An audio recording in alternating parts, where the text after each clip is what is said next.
Welcome to the mini lesson on the four components or parts of blood.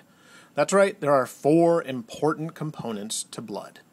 First up are the red blood cells. Red blood cells are red, and they look a little bit like a donut with a hole that doesn't go all the way through.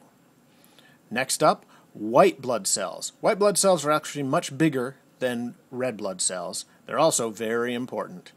Next up are platelets. Platelets are funny little things that are kind of flat, so they're called platelets.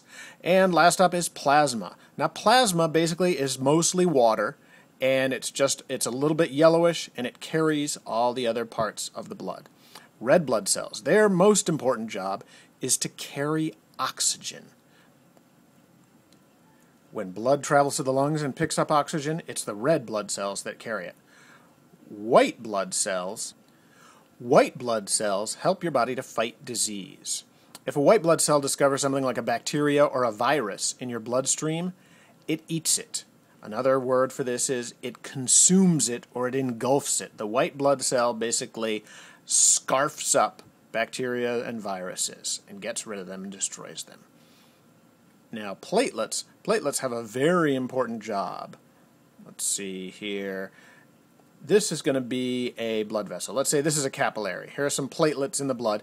Now, if the platelets detect that there's a cut in your blood vessel, if you get a cut, what the platelets do is they stick to the edge of the cut, and then platelets stick to each other. More platelets come along, and they stick to the other platelets. And when platelets dry up, they become something you're probably very familiar with, a scab. That's right, a scab is just a plug made of dried platelets.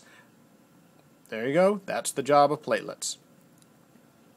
Now, these four components of blood, when they're all mixed together, look red. But if you could take this test tube of blood and separate the four components of blood so that we could see how they're distributed, well, almost half of the blood would be red blood cells. They're very important, and there are a lot of them.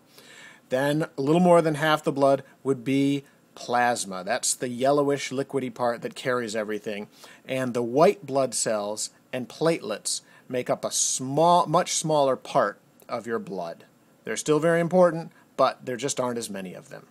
And those are the four components of blood: plasma, white blood cells, platelets, and red blood cells. And this has been the mini lesson on the four components of blood.